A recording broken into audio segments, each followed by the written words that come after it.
Welcome to OverBoost 44. OverBoost is a podcast interview series featuring discussions with speedrunners about their history in speedrunning and gaming and the runs they're passionate about.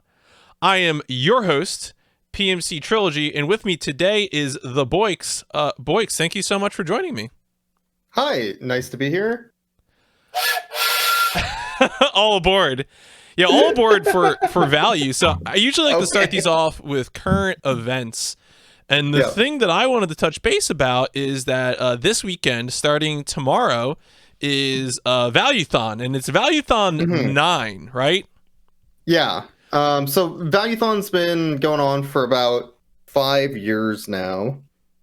And yeah, this will be our 9th one, which would have been consecutive because we had a event roughly twice a year. But we ended up missing one in the fall. So this will be the first one since last spring. Now, is there an origin story to Valuethon? Yes. So I used to be part of a speedrun team way back in the day.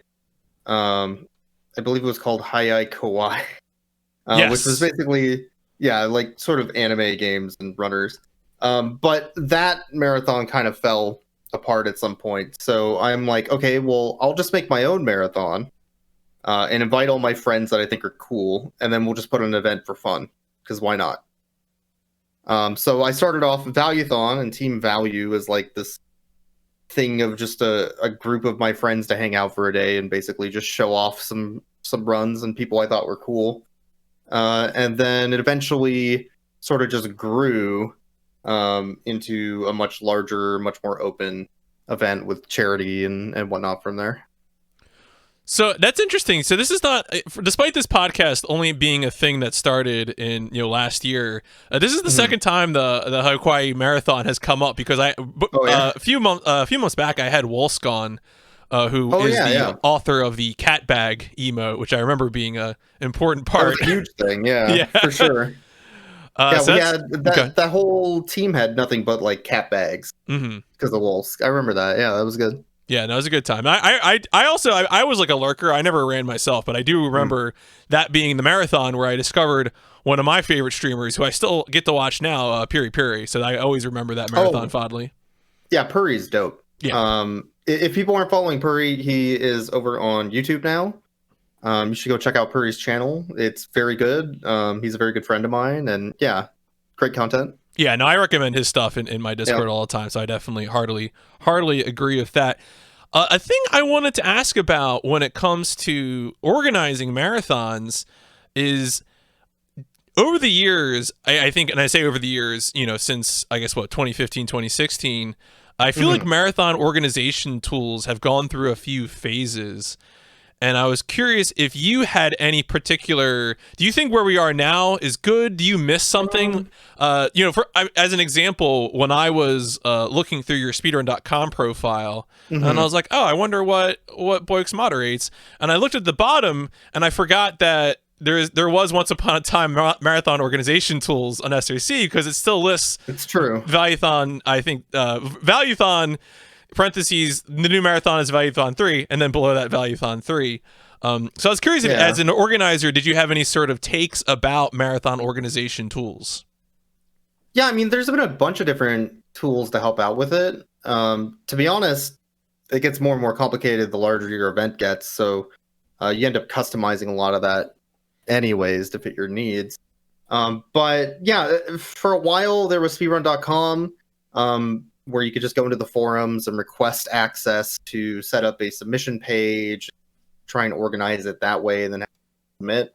That one had a ton of problems, though, because it was super rigid, and you couldn't add or remove anything that the speedrun.com folks decided was going to be in there. So you were just stuck with whatever they gave you, and those were the questions and the information you could get, and the rest was just good luck. So that wasn't great. Right. There was a tool that was put out for a little bit, which was called like Marathon Maker. That was neat for a year or two, which sort of it's kind of like, oh god, how do you even pronounce that? Owengus? Yeah, I always say Wengus. Whatever it's called. Yeah, that's the one that I feel like a lot of people are either using that now or moving to it. I think you guys moved to it for the first time this year, right? With this event? Yeah, I never heard about it until this event. So I'm like, oh, I guess I'll try it. But Marathon Maker was something before that. That one didn't have a website. So the way that it was run is Lord Mouse, who had coded it, was the one who I don't know. Yeah, it was Lord Mouse and someone else. But they coded it, and then Lord Mouse would run it on their server and host it on a website for us to actually host the event. And I think ESA used the same thing for a while. But the tools have been sort of evolving. Oengus is probably the easiest tool so far. It's not perfect, but it does include some nice tools that otherwise are tough challenges for organizers. The worst of which is scheduling. Yeah. Like, it's pretty easy to just look at a bunch of runs and saying, I want that, I want that, I want that. But then when you're finally getting it all sorted out, you've picked your game list, and you're like, okay, these are people I want, and these are runs I want. When you are at that point, you then need to look at the schedule and be like, oh, this run I accepted that's 3 hours long gave me a 3 hour and 30-minute window that they're available. So, like, am I even going to fit their run in? They didn't give me enough time, or anything like that. So, like, that whole puzzle is just a huge mess to solve, especially when you're working on like a 3-day window, 24 hours, like our event. If it's like a short 12-hour, it's a lot easier, obviously, schedule that. But I don't know. That's real tough. Oengus includes a neat scheduler where when people enter in their time zones, another huge problem, by the way. It automatically calculates their time zone to my local time zone, which is great because I've screwed up time zones before when figuring out scheduling. That's not fun. But then it gives you like a nice big sheet of them all sort of lined up in a row with a timeline, so you can see who's available when and how to fit them in. Nice. It's not perfect because like it doesn't remove times for people after you've added them to the marathon for your schedule, so like they still take up space and it doesn't really like clean it up for you, but it's an okay start.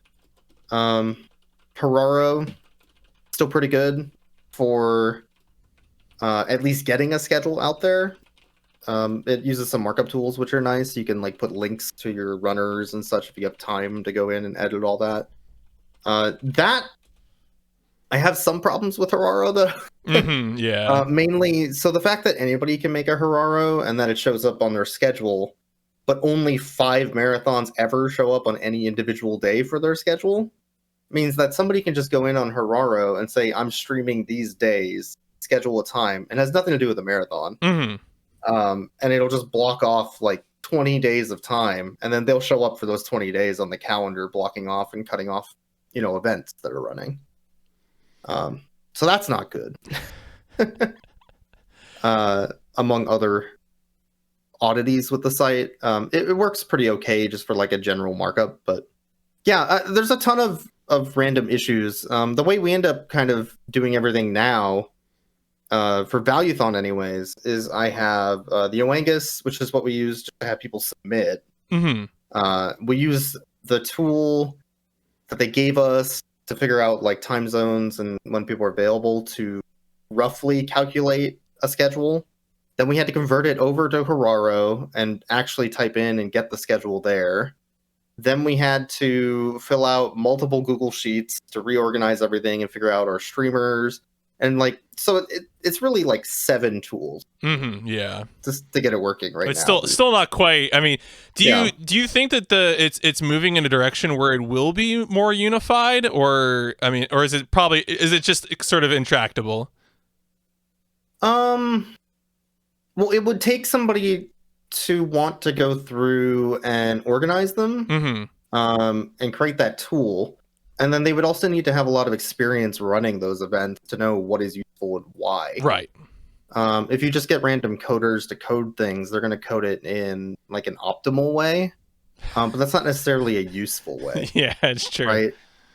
So the feedback's important. The other thing is, like, if it's a free tool, how are they handling their hosting? Like, if I'm going to make a free tool for the community, am I really willing to spend, $150, $200 a month on running this tool just so people can use it? There's a lot to consider for that, for sure. Personally, I've paid a lot of devs and artists and such for tools and overlays and other things that we use to try and automate things in the marathon. So I personally do that, Mm-hmm. and then I use some free tools that are available to help with some of the more basic needs for the event. So cool. No, I think it's really interesting to hear about that. I mean, personally, I've submitted to a bunch of different marathons using these different methods, and to sort of get a sense of, where it works and where it doesn't for organizers, like what the other side of that is. It's interesting to me to hear, and hopefully it's useful to other folks. Going forward, do you feel like you have any, like, if you could chart out a goal for Valuethon, like, obviously you are achieving the goal every time, which is to have fun, share cool runs with people, raise some money for charity. Do you feel like there's an arc going forward that you would have a goal for Valuethon? That could just be metrics, could be anything else, Yeah. So right now the event is multinational, which is great. Mm-hmm. So people in the US, Germany, like tons of places that are helping run the event and also participating in it, which is awesome. And I like that it's sort of chill and laid back, and it's a nice introductory to marathons that I personally feel is very well run. And has a good community of folks that are just really welcoming and happy to help each other and cheer each other on. So that's great. Mm-hmm. If it were to grow, I would want to keep all of that as best as I can. So that's kind of the important part. I'm not sure. Growth for an event like this is tough, to be honest. Sure. There's so many marathons and other events already in the field. It's hard just to even get your name out there. And a lot of it more revolves around like cross-pollination of communities, just like any Twitch event or channel does, to be honest. So that's tough also to grow.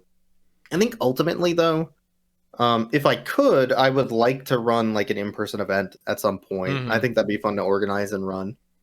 We have one in California now, which is Valuethon. There's the Midwest Speed Bash in Ohio, and then of course GDQ. More West Coast. There's also SGDQ, Minnesota. So the one thing that's really missing is Pacific Northwest, in my eyes. Wow. Not the Northeast? Well, we got it. Well, now it's Florida, I guess, right? Because AGDQ is in Florida. I was going to say, I'll do a quick plug for listing off in-person marathons. There is a series of marathons in the Philadelphia area called the Next Level Speedrun Showcase, which are run by Retro Gaming Live TV, RGL TV. They do a pretty good job. Obviously, not right now. Hopefully, we'll return once in-person events return. Yeah, I wasn't aware of that, actually. I know there's nothing in Seattle or Portland or any of these places. Like, anywhere I live, which is interesting. So it'd be nice to get some of those community members together to try and do a live event. The big problem with moving something like Valuethon, obviously, is we're California. So we're going to host it in California. You can obviously submit if you're outside of it, but we expect you to be at the event.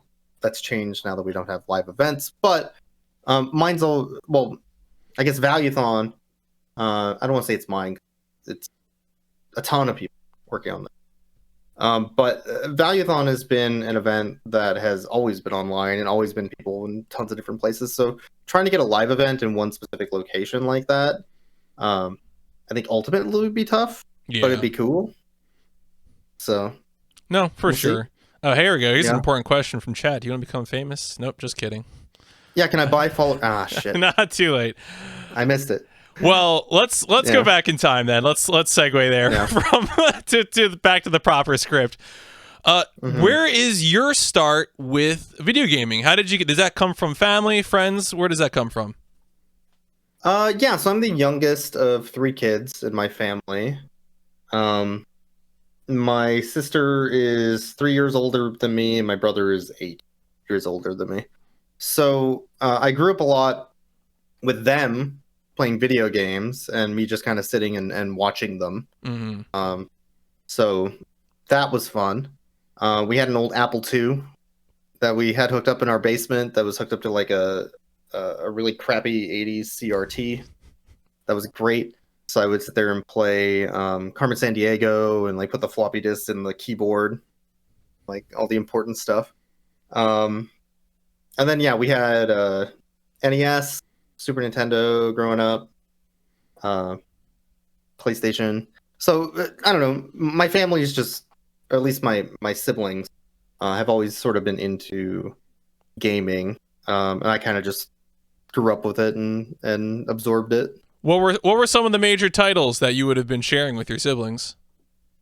My sister and I used to play a lot of Super Mario All-Stars, the Lost Levels, specifically. Specifically the Lost Levels, okay. And Super Mario Brothers 3.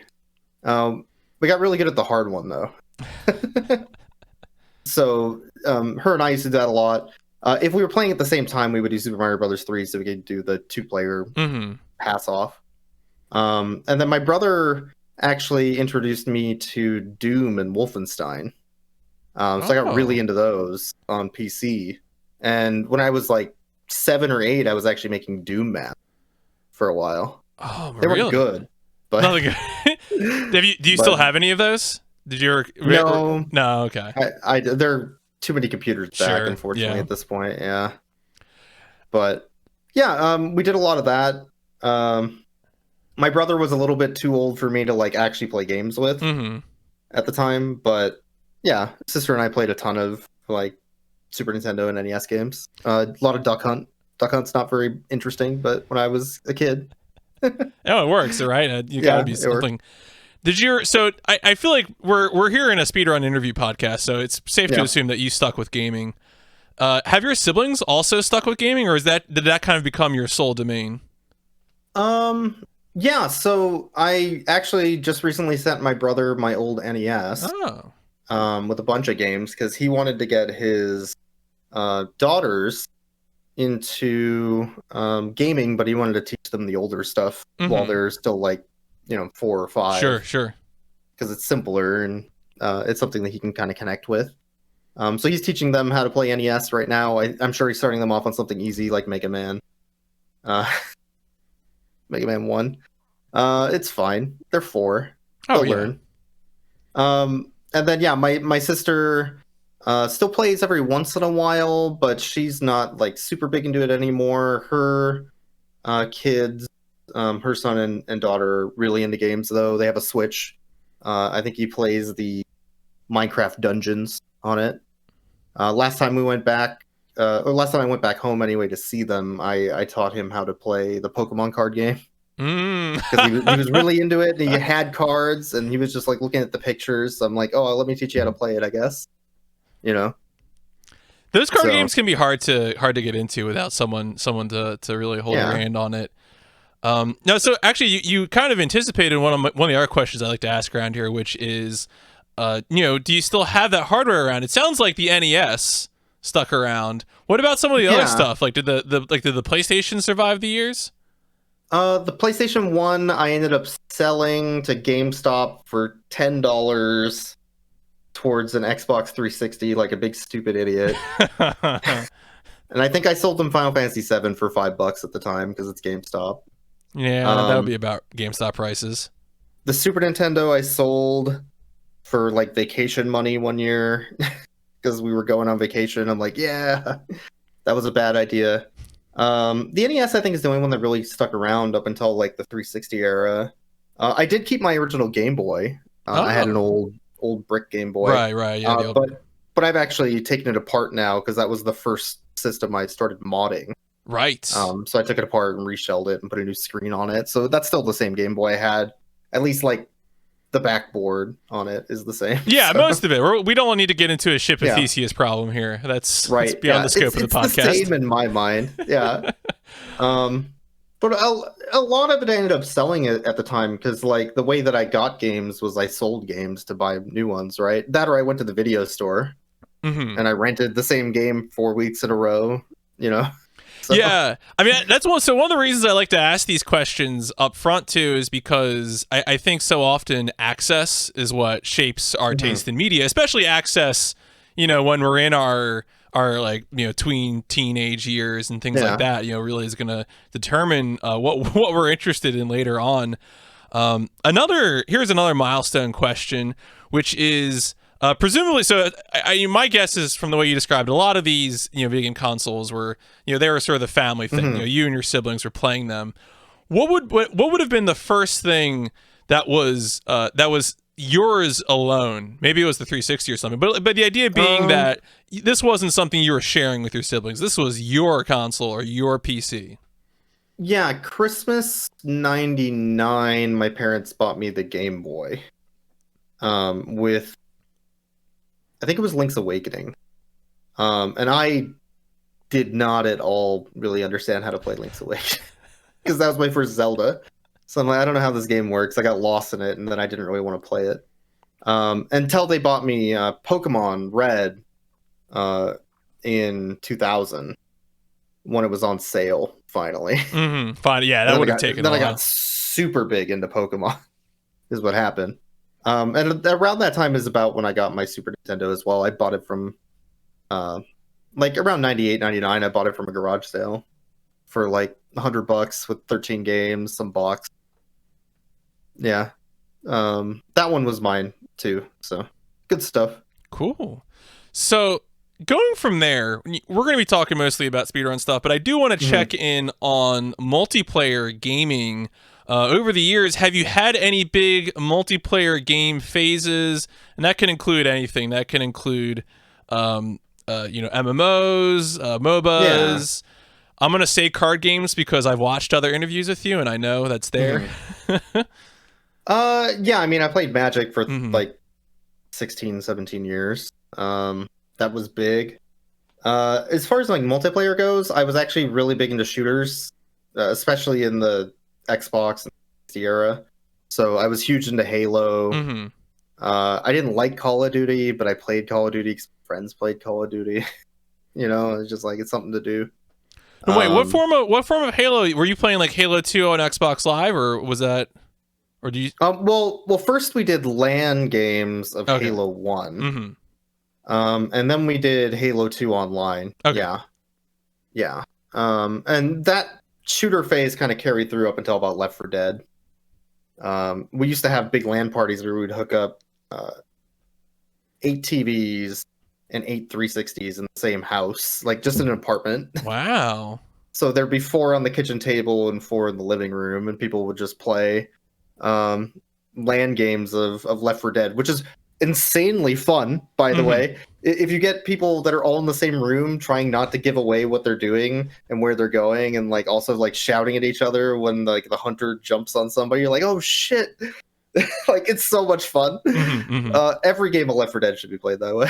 Yeah, no, that kind of game, especially in a LAN party situation, like that reminds me a little bit of like there was a Half-Life 2 mod called The Hidden. Where you would have someone play like the invisible guy that runs around with pipe bombs and everyone has to hunt him, and you're all sitting next to each other, right? So it's got that certain element to it. Some of the biggest PC games I was in at the time, though, when I was younger, was Age of Empires 2. I love doing online games of Age of Empires 2. And Heroes of Might and Magic 3. Those are both really, really good. So I got super into that like turn-based strategy around that time too. And when would that have been about? That's so Age of Empires 2 and Heroes of Might and Magic 3. That's like like 96. So you're doing that on dial-up, right? Yeah, it was not good internet. Yeah. Yep. You had to go connect to GameSpy after dialing in, and then GameSpy would log you into their server and be like, "Here's a game you can join. It'll take forever. Each turn took 5 minutes. You just sit there and wait." Yeah, great. No, although Age of Empires 2 was real time, but yeah, it wasn't amazing internet. But it worked. It got the job done. I remember playing some stuff on dial-up, and it wasn't quick, but we got there in the end. So I did want to touch then on, because I wasn't sure how much I wanted to ask about the Magic stuff, but I know the Magic stuff ties into how you got into streaming. So maybe let's start with like, how did you get into playing Magic? And because as you mentioned before, you ended up doing it for a very long period of time.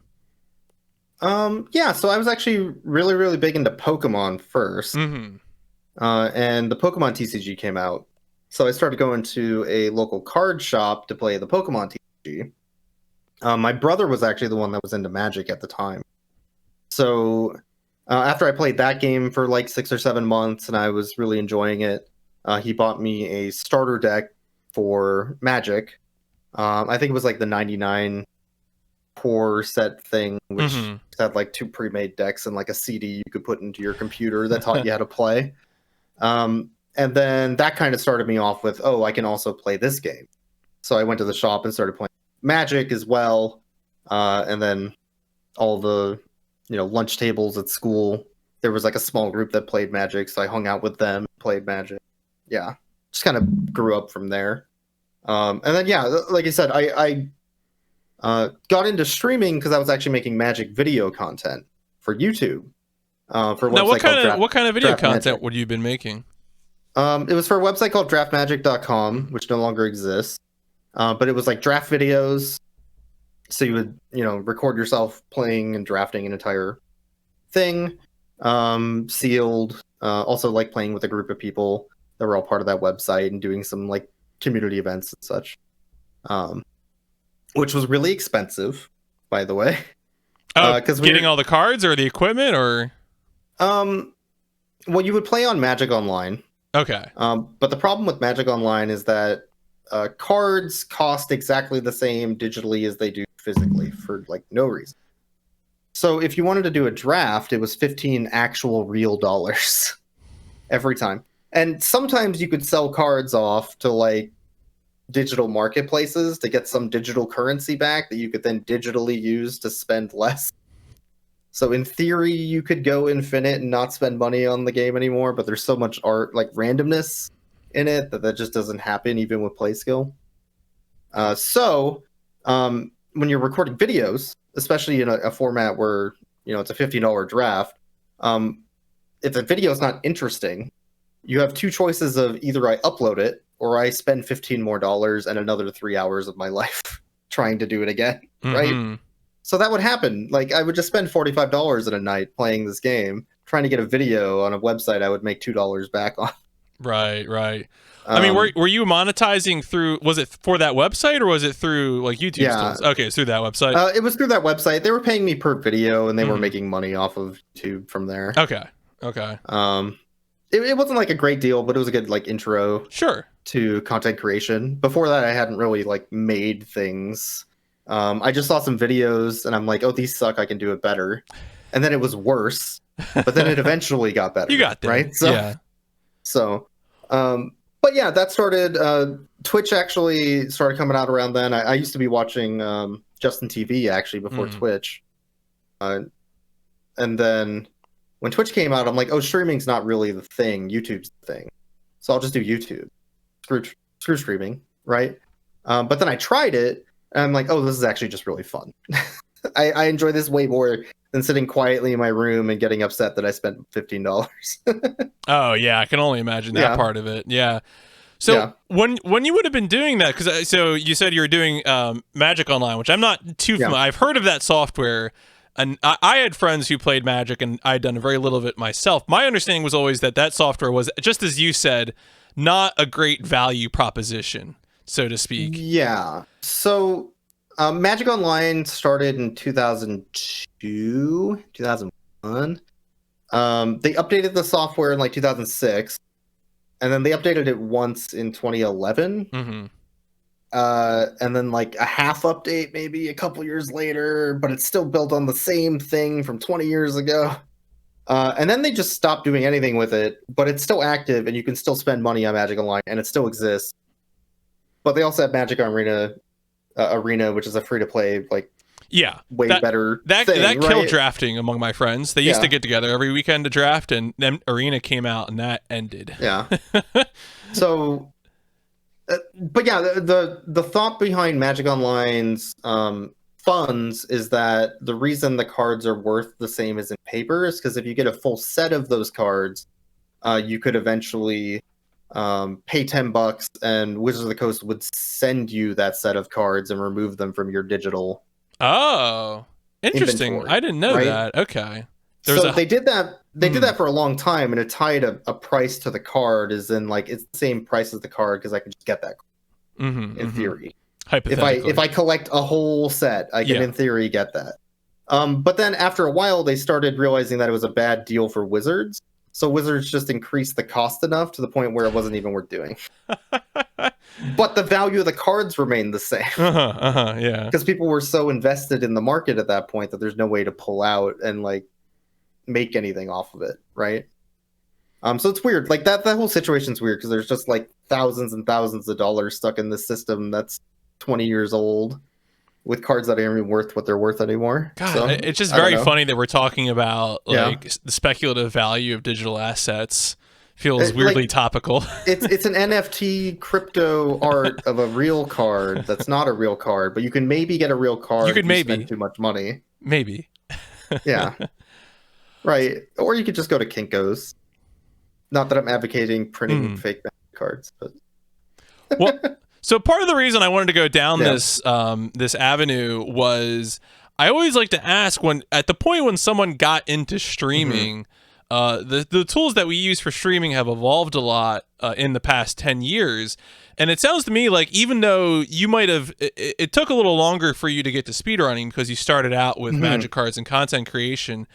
What kind of tools were you using then? Because I have to imagine when you're doing those YouTube videos or then doing Magic Online on Twitch, you're not, you didn't have access to simple OBS like we do now.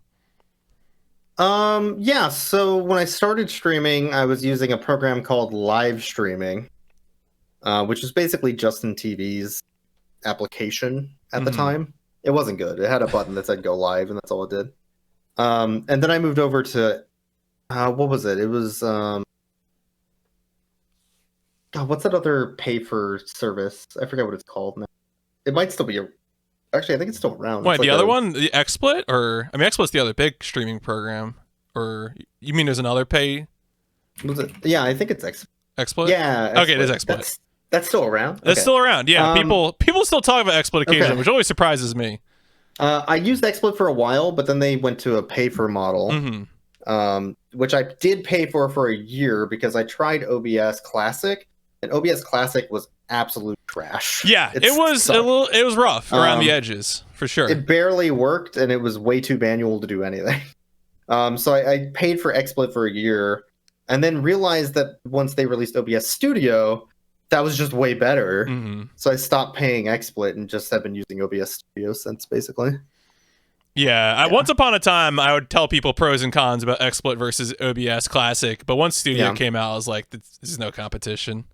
I tried Slobs for a bit too, the Streamlabs OBS. That was okay for like the first month it was released, but then they started adding a ton of features that just bloated the software really badly. So it actually eats up like tons of RAM when you're running it. If you're on a lower spec machine, you literally can't run Streamlabs OBS anymore. It just doesn't work. Yeah, I've heard. I never tried Slobs myself, but I have heard exactly what you said, which is just that it's become a performance hog. Yep. So I dumped that and went back to Studio after a while.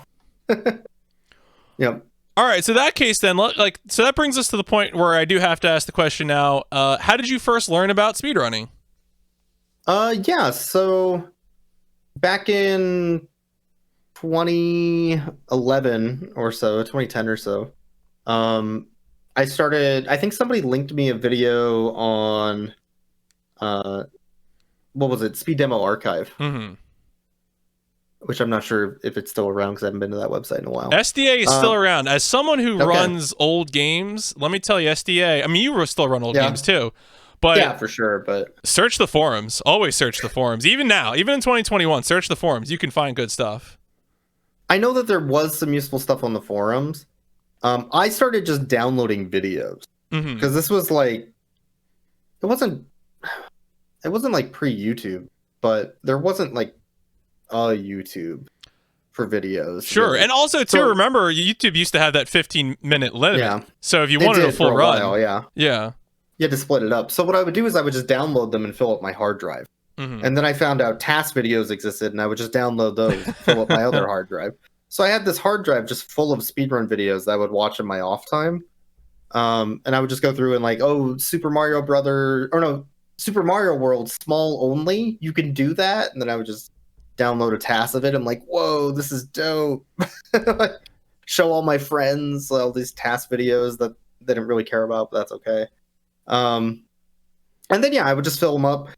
Sometime around 2014, I heard about AGDQ. I was still doing a ton of Magic content at the time. And I started watching their event that year, and I thought it was really cool. I was actually working at Nintendo of America that year. So I was like telling all my coworkers this really cool event's going on. This is awesome. And like, those are all, gamer nerds that are like super stoked about that type of thing. So it was awesome. So like, I just started bouncing around to random channels, made some friends after talking Twitch with them for a bit, just sort of hanging out. And then around AGDQ 2015, I decided I wanted to get involved and help because I really liked what they were doing. So I submitted to host their event because I hadn't run a game before. I've never speedrun anything. I'm a big fan. I do video content for these websites. I'd love to come over and help out. And they accepted it, which I thought was weird. So I actually went to that event as a Magic player at the time. That was just hosting. Because I'm like, yeah, hosting sounds fun.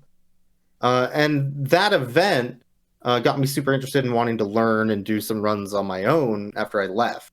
Whenever you go to a big event with friends, like that could be like PAX or MagFest or GDQ or any of those. I feel like there's just this huge energy that comes out on the way back out, and it sort of like revitalizes you and your interest. So I'm like, yeah, let's do it. I can learn a speedrun. Let's go. I don't care. So what ended up being the first choice then? What did you pick to be your the object of your speedrun interest? My first game was Caro Blaster, which is like a pixel platformer, kind of similar to Cave Story, but it's a lot more linear. And that game is really, really hard speedrun because there's just a lot of button mashing. To the point where like it actually cramps my hand a bit, so I had to stop speedrunning. Yeah, no, take care of your hands for sure. But that was my first one. The reason I started speedrunning that is because I could do it while I was streaming Magic. Because Magic Online is not a very good program. So you would do a draft that would take like 45 minutes. You'd have to wait until everybody was done doing their draft before it would start the next game. And then if you finish your game in 20 minutes, you know how long you have until you play your next game? 40 minutes. 40 minutes of doing nothing. But you got to be there. You're on call. And you have to sit there because if it ends, you're starting. So it's like, so I would just learn a speed run in between and like switch over the game and like, I'm doing this now. That's funny. I wanted to ask with the hosting.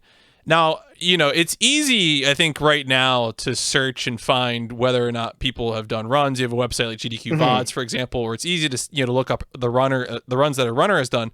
It's kind of less easy to see if what someone has done in terms of hosting shifts. Did you keep up with hosting, or was that kind of a one-time deal for you? Yeah, I've hosted AGDQ 2015, 2016, 2017, 2018, 2019, I think. And I did like an SGDQ. I did GDQX, the only GDQX. Weren't there two?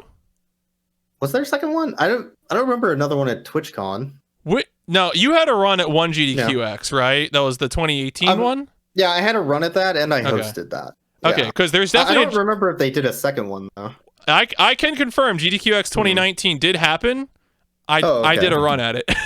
Sweet. I'm like, I don't remember, so I'm like, no, okay. It's fine. Because the one was it the one that you did was up in NorCal? Was that the San Jose one? Yeah. Yeah. The one I went to was back in San Diego. So I will say everything in that event except for GDQX, sucked. It was really bad. Yeah, TwitchCon is awful. TwitchCon was nice because I got to see lots of people, but my conclusion coming out of TwitchCon was that I really just need to go to GDQ events. Was really my conclusion coming out of that event. That event was weird because the TwitchCon staff didn't even know that we were going to be there after they closed the doors to the attendees. None of them ever. So like we had to go and like have somebody come get you at the door to let you in to do like an overnight shift or whatever if you had a run or a host. There was like barely any food on location. They gave you things that you couldn't have in the venue if you left. Things like that. It was super weird. Yeah, no, that same energy was there. My run was like 1 a.m. Saturday morning at GDQX 2019, and they were more prepared. I think TwitchCon was aware, but like also it's the middle of the night, so no one's there actually. Yeah, you know, it's just the whatever event staff they got to do the 24-hour shift.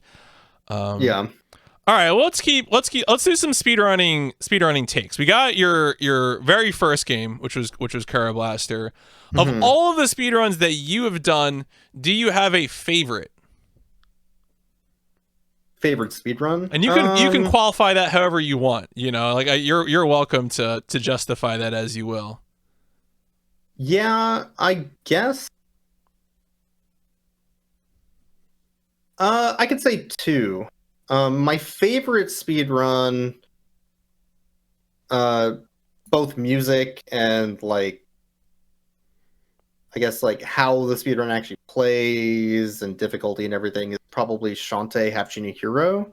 I do the Jammies Any %, which basically Shantae is a game, is more of like a Metroidvania where you go from place to place, you get items that unlock, you know, transformations that take you to the next area. The Jammies mode turns it into Kirby instead. So it's essentially just a Shantae Kirby game, which is great. I love it.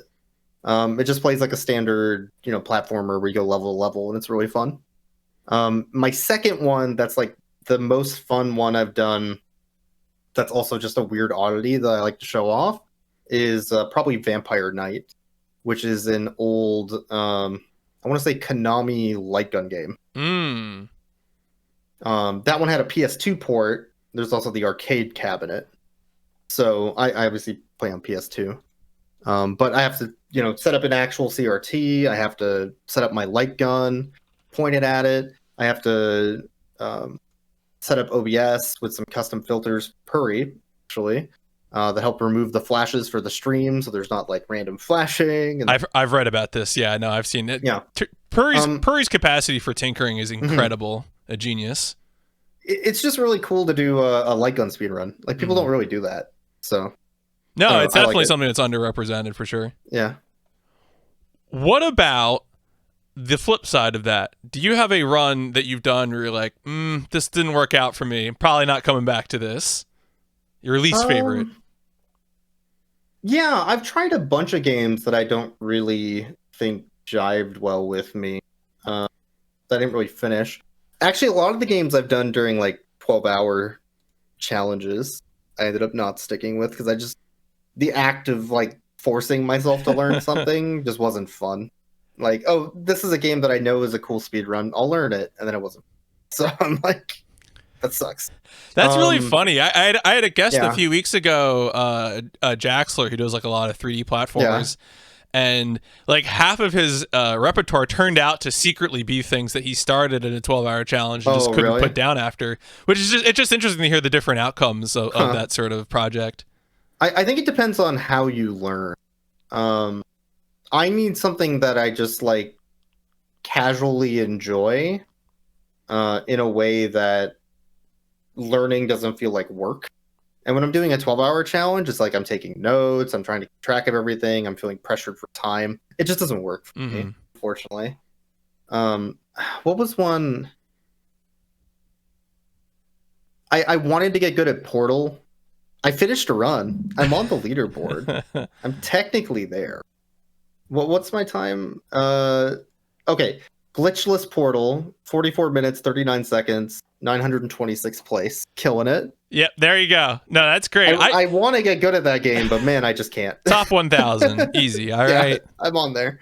I try Super Mario 64 because obviously everybody tries Super Mario 64. I just don't like the way that game controls. I can't do it. I don't know. Stuff Ocarina of Time. I've tried Ocarina of Time. I've tried even randomizers of Ocarina of Time. I just get bored. I don't know what it is. It's not for me. Yeah, so. No, that's but like it's also fun to try them too, though. Like I don't. I mean, it sounds to me like you didn't like these things, but you also didn't necessarily have regrets about trying them. Yeah, exactly. So. How about a game that you would like to speedrun, but you have not gotten around to it yet? You know, either for time reasons or it doesn't fit with what you're doing right now. I've been considering Nier Automata since I just finished that. That would be fun. It was just a really fun casual. I think the ending A would be good to go through and play. Plus, it's like less than 2 hours. I think world record's like 120, but like mine would be less than 2 hours. Right. So I think that's fair. Time wise, I don't really like super long speedruns. Just because it's hard to get me to sit down and focus that long on something. At least to that capacity. So that's one, though. Another one I actually kind of wanted to go back and speedrun or route were some of the old crappy Mortal Kombat games on PS1, like the third-party offshoot ones, like Special Forces. That's okay. It's the Jax game. Yes, the Jax game. Yeah, that game sucks ass, but it was actually kind of fun to play through in like a really weird way. So I'm like, this could make a fun speedrun. I don't think anybody's routed it. Also, the Shaolin Monks on PS2 is really good. There's a bunch of glitches you could do to just fly in the air while spinning and like skip a bunch of stuff. So I think that'd be fun to speedrun, but as like a God of War clone. Anyways, some of the more odd ones that I've had in my list for a while that I've played a while back, but I just kind of put on the back burner to try it at some point. So always waiting for the opportunity to come and push you to finally do it. How about a favorite speedrun to watch that you have no plans to run yourself? Talos Principle is really good. There's just a lot of like when you solve every puzzle by jumping over the wall. It's really good, right? Portal 2, 1 player, 2 keyboards, where they just do the 2-player mode by themselves. That one's super fun to watch. I wouldn't want to do it though because it's too much to keep track of in your head. Those are both really, really good ones. Otherwise, like Symphony of the Night or Aria, those are both super good Castlevanias that are fun to watch. Yeah, cool. No, those are all solid. All right, one more. I know that you have, you've had a few GDQ appearances under your belt, and I was curious to ask if you had one game that you could get in there free, that you're like, you're gonna get a freebie, you get to pick whatever you want. What game would you want to put on the stage? The one game I want right now is DBZ for Kinect. I just want to see a Kinect game at GDQ. And if I'm the one who's gonna bring it, then so be it. And if it's DBZ, it's even better because it's just pure memes. Oh no, yeah, it's memes top to bottom for sure. That's it. Well, I'll ask you a little bit more about how you found that one because I did watch that VOD. That was one of the ones that you had shared with me. Yeah. All right, so I wanted to ask. You mentioned earlier you brought up with Kuro Blaster the issue of button mashing and kind of cramping your hand.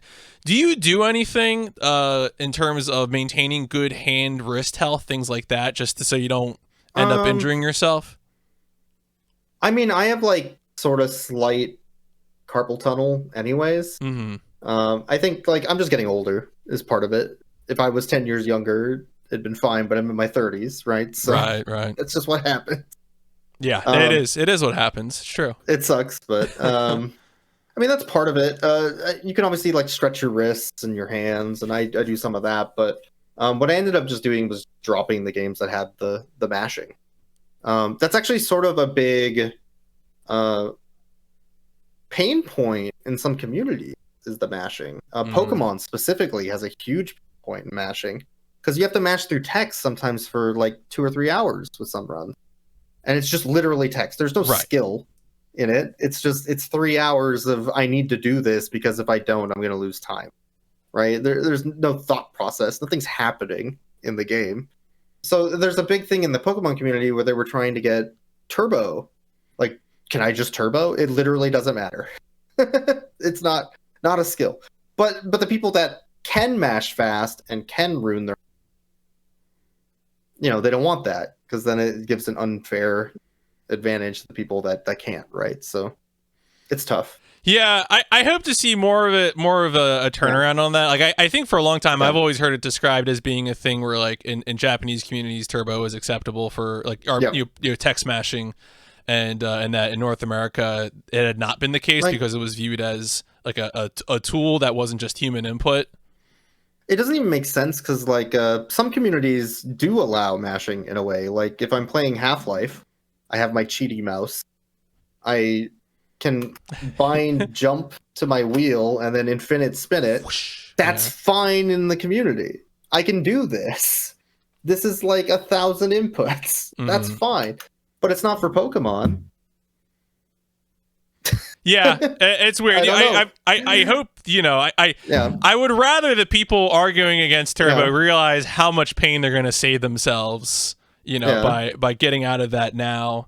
Hopefully that changes. This is the sort of discourse that I imagine will only come up because we're both runners in our 30s. It'll keep. There's gonna be more of us as time goes on. At some point, I'm sure, but it just is what it is. There are some games I would pick up again if I didn't have to button mash, for sure. But for now, they'll just sit in my list, I guess. Yeah. Well, on the subject of controllers too, do you have any controller hot takes? Do you have favorite, least favorite? Yeah. So if I'm playing like a platformer, my favorite right now, if it's not a bunch of buttons, is the Pokken. Oh. I love the Pokken controller. This thing's great. It has just a really good hand form. It has these big trigger buttons, which is great if you're doing like Super Nintendo stuff or NES or Genesis. And then the D-pad has a bit of like grip to it, and it's curved a little bit, so it like very naturally fits the form of your thumb, and then also like your hands don't slip because it's meant to be used for a fighting game, right? So like it works perfectly for that. I love that thing. That thing's great. No, that sounds really good. I feel like D-pad is often can be a make or break deal for people when it comes to controllers, and that sounds like it has a really good one. Otherwise, if I'm doing more of a modern game, I just use a Xbox One. It's fine. It's nothing amazing. Obviously, the D-pad's not the best, but it's fine. PC games, that's generally what I use. What about a least favorite? Is there one that you're like, I don't want to use this? Yeah, I switched off of using an actual Super Nintendo controller a while ago because it just started hurting my fingers to like press buttons. PlayStation stuff's fine. My absolute least favorite to speedrun on is the PS1. Oh, the original digital P. Yeah, the original. Yeah. But although this is a USB one that came with my PlayStation Classic. Okay. Which I've modded to put games on. But if I want to speedrun Pepsiman, I usually speedrun on the Classic, so I have to use this thing plugged into it, and that thing will just demolish your thumbs. Yeah, easily. Nah, that'll get the job done. So on the subject of equipment, I know from looking at your stuff, you are actually pretty, I think, interested, engaged with, modding hardware, especially for older consoles. How did you end up getting into that? And you can also talk about some of the mods that you've done. Yeah, I started getting into it just because I had my original DMG sitting around and it was kind of dirty.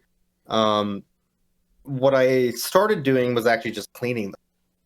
And that's what was the real intro, because I'd never opened up a console before. It was just an enigma, a weird thing that you bring somewhere else to repair or that you replace whenever anything happens, right? But I took it apart. I scrubbed out the insides. I washed them, like not the board, but the plastic, the buttons. And then I put it back together. I put a new cover on it, like a new screen cover, and I'm like, oh, this thing's dope. It's so good. It looks new. And then eventually I realized, because it started becoming more mainstream for companies to be making like custom shell buttons, and that wasn't really a thing. So when it became really accessible and easy to purchase them, I watched a couple of videos on how to do things. I'm like, oh, you remove some screws? Is that really a thing you could do? Because like before that, one of the other repairs I used to do was replace the watch battery in my like Game Boy game that used to save. But I didn't have a tool to access the security screw in the back of it. So what I did was I just snapped it. Excuse me. I'll just hold these in front of me while you talk about this. Yeah. I have those now, but like I just snapped the screw and it broke. Oh. and then I opened it and I'm like, okay, now what? So I took out the battery, like peeled it off the thing. But then like I didn't have a soldering iron. So like how am I going to solder this to a new battery? So I just scotch taped it to the battery. And then in order to close my game again, because I had broken the screw, I taped around the sides, which obviously made it not fit very well into the back of the Game Boy anymore. And it like loosely held together, but it worked. Right, yeah. Contact was made. That was my first repair of a game outside of cleaning things. And that was not a good idea. No, but it worked. And then eventually, I got the shells because they were way more convenient, and I did one.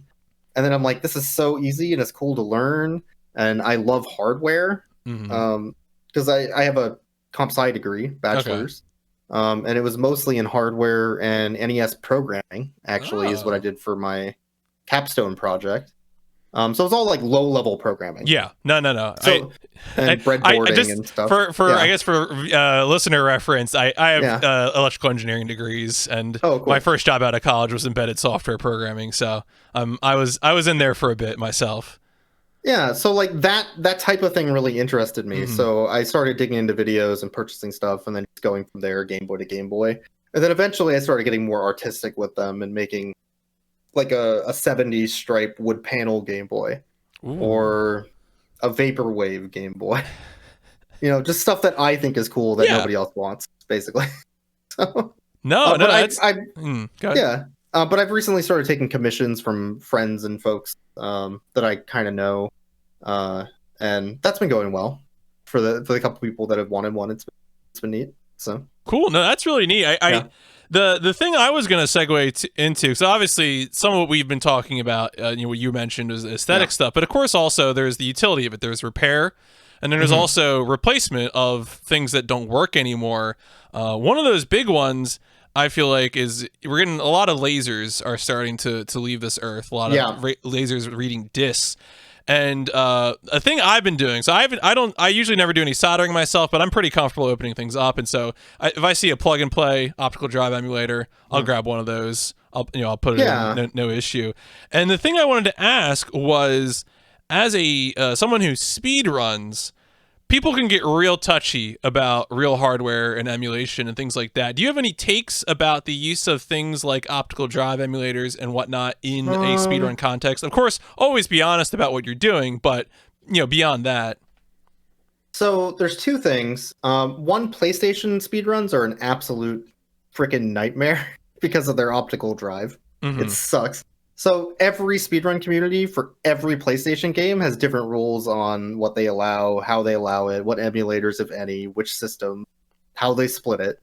The moment you get into optical, it blows. Yeah. So my suggestion is just allow whatever. Who cares? Yeah. As long as it emulates close enough or it's close enough hardware-wise, I don't care. I used to speedrun Pepsiman on a Japanese PS1 that I have over in my closet here. That console is very slow to load. It's not very good. So if I wanted to do a speedrun on that and I wanted to get a competitive time, I just lose 30 seconds. And when the top times are all, like 1850, 1920, and I'm getting 1950s, that's a huge deal. Now, one thing I could do is I could get a Japanese PS2, and I could fastest speed it, and that counts. But do you split the PS2 between the PS1 times? Like, what do you do? Is that any different than me putting a fast loader in my PS1 that just doesn't have the disk load that the PS1 does? Like, it's so messy.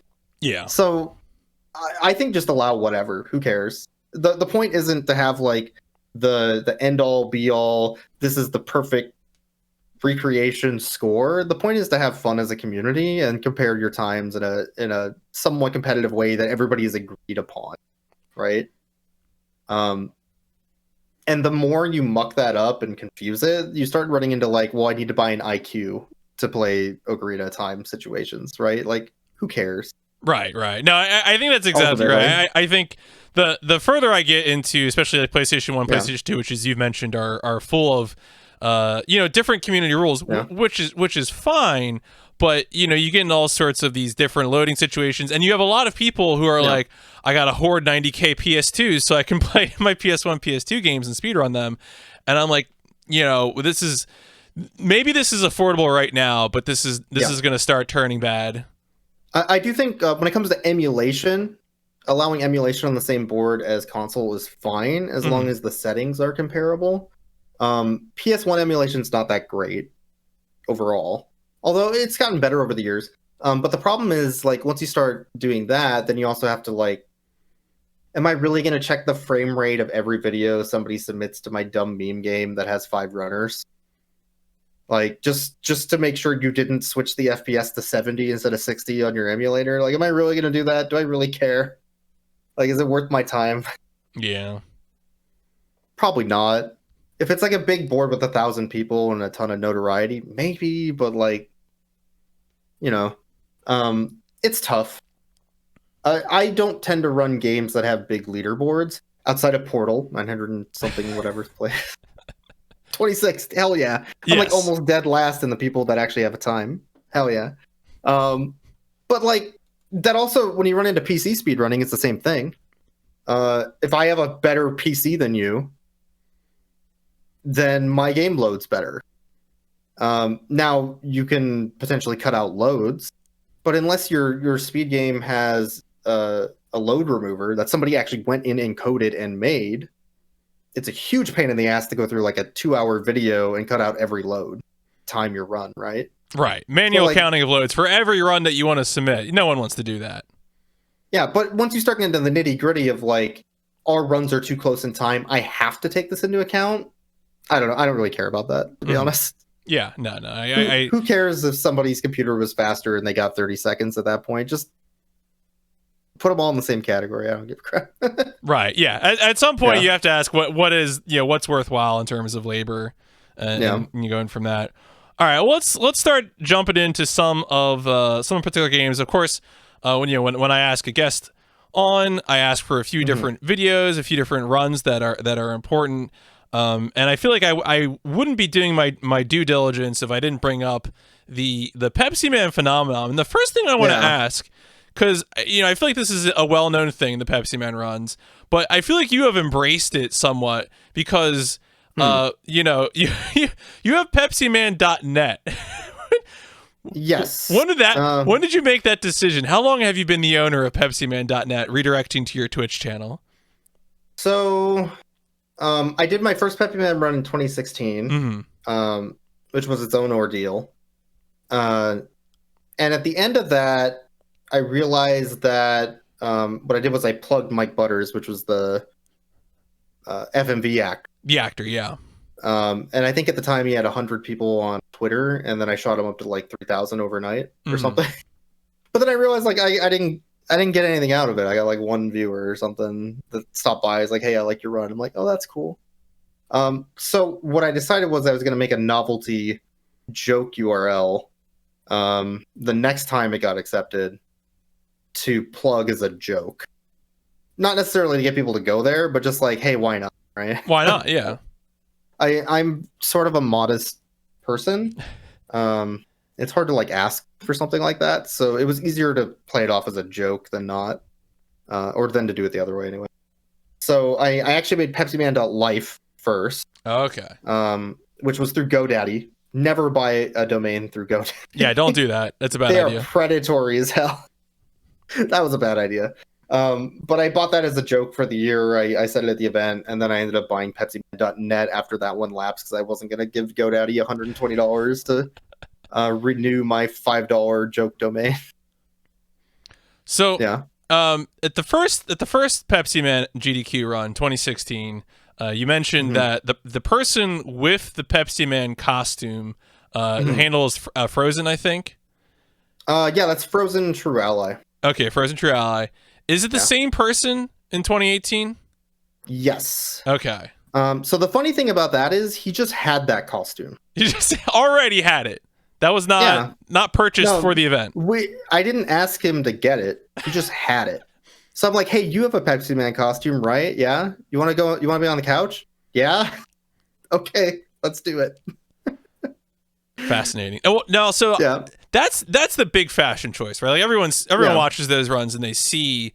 The other one though is in 2018, you and the rest of the couch have the T-shirt though, right? Yes. Where does that come from? So I actually asked my friend Rhythmic to recreate that as an art commission. And then we made the T-shirts. I actually sell that T-shirt. You can buy that. So it's an artist recreation from a blurry 120p FMV that isn't exactly perfect, but if you weren't like specifically looking, it would be. What's funny about that is the actor Mike Butters actually bought and wore the version of the shirt that I sell in the Angry Video Game Nerd video they did for Pepsi. Oh, interesting. So we actually looped back around, and he was wearing the shirt that we made based on the shirt that he wore. When prepping for this interview, I went to check Mike Butters' IMDb page because I was just curious. Yeah. I knew, besides us nerds knowing him as the Pepsi Man guy, I knew he had also been in the Saw.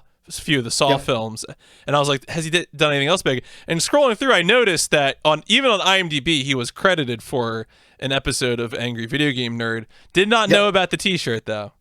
He was on Angry Video Game Nerd. He was also a referee in Mighty Ducks 2. I think that's right. And a uncredited referee in basketball, I want to say. Okay. Yeah. Yeah. And then after that, it's been basically like commercials. And I think he's just like a local junior hockey coach in Seattle. Hey, there you go. That's a good living. That's nothing wrong with that. Another thing I wanted to ask about. So when looking at your catalog of GDQ appearances, you have some duplicates. And I was curious. So when I'm talking about Pepsi Man, and then also, if we're including GDQX, Donkey Kong 5, do you have any sort of thoughts about like it's time to submit this again, or were you encouraged to submit Pepsi Man again? I'm just curious. Yeah, so I was encouraged, not from like staff, but I wanted to give a year off of Pepsi Man and then try it again. The tough part of like submitting a game like that is there isn't really a difference in the run between 2 years because it's a very static game. The only real difference comes from like slight consistency benefits and bonuses as you get better at it. It's not really like I did something different now and it's totally cool and interesting. It's the same thing. So like if I'm going to submit it for another year, I need to put on something that's just as entertaining or different in some way that isn't just the same thing. So I didn't want to do it the year after in 2017, but in 2018 I'm like, oh well, I can at least make it more interesting in some way, like performance wise. Donkey Kong 5 actually is funny. I submitted Donkey Kong 5 as a joke to SGDQ that I expected them to not accept, and that was the throwaway. Yeah, and I had all the runs I wanted and they accepted that one. I'm like, what? Why? So I actually, one second. I have. Oh boy, what we got? Oh, I moved it. Okay. I have a green bootleg cart of Donkey Kong 5, which is a bootleg version of the bootleg game. made for some questionable, quality plastic. But it works. So that's what I brought with me to GDQ, and I hooked it up to my GameCube player, and we played it. For GDQX, that was actually like right after that SGDQ, and they needed some people to help run the event and such. So I submitted a couple games as well, and the one they ended up accepting for that was Donkey Kong 5, which I think they accepted partly because they wanted me to come to the event and help host as well. Sure. So no, okay, cool. We can get something quick in. Yeah. No, that's fair. So, all right. Well, while we're on the subject of Donkey Kong 5, let me get the full title. Donkey Kong 5, The Journey of Over Time and Space enter into your life. Yes. That game has very important lore that you definitely need to know. I actually think I saw that during, we were talking about it earlier, the Hi-Ai Kawaii marathon. Somebody did a 20-minute speed run where they blindly played it on stream during the marathon. And I thought it was really funny. So I downloaded it and started trying it. And I'm like, this game is awful. I love it. And I just routed it out because they didn't do any of the warp pipes during that. So I'm like, oh, I'll just play it like Mario and see where it goes. Yeah, for folks who aren't familiar with this video game, it is a very, what I would call almost traditional bootleg that mashes several different things together. It's like Mario stages with Donkey Kong sprites, Pokemon pinball music, and so as you said, there would be warp pipes because that's a part of the game that was included. Yeah. So that's from a famous bootlegger called Syntax, who is known for flooding the market during the Game Boy era with the same game with different sprites, and then just re-releasing it constantly and ripping off games. I think Donkey Kong 5, The Journey of Over Time and Space, the full title is important, is technically a version of Super Mario Deluxe on Game Boy Color. And there's actually multiple versions of it. There's a Digimon. There's that version. There's a Harry Potter one, which has a questionable name, which is called Harry Boy and the Chamber of Secrets. That one's questionable. I'm not going to mention anything else about it. Need an adult for that one. Yeah. And then there's 6 or 7 other sprite swaps. I think there's a Tasmanian one, which is probably where they got the Tasmanian sprite that they ended up using in the Donkey Kong version. And they just keep doing that, and they keep re-releasing it in worse and worse versions. They didn't actually know how Mario pipes worked and how piranha plants worked.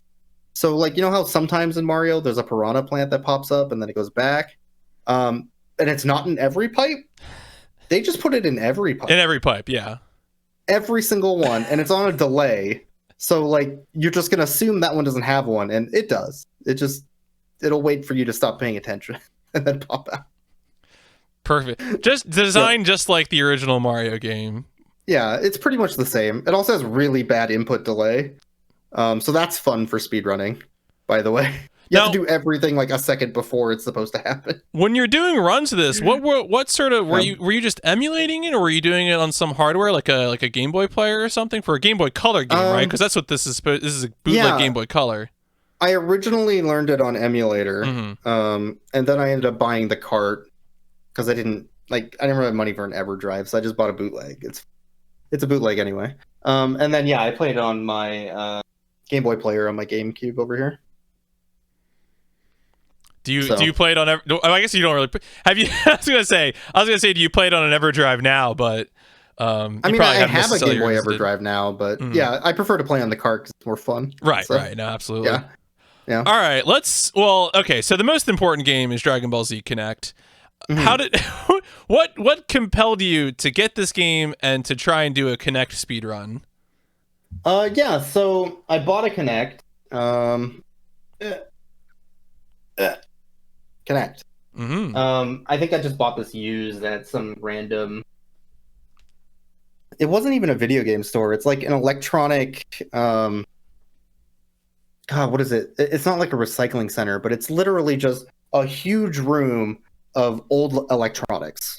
So they have a table of nothing but wires and Ethernet cables and old routers and switches, and you can just go through and build a computer from 1995 if you want, and then bring it home with you. That type of place. Right, yeah. And they had a Kinect, so I'm like, oh sweet, I'll pick up the Kinect. It's cheap. I'm sure I'll find something to do with it on stream.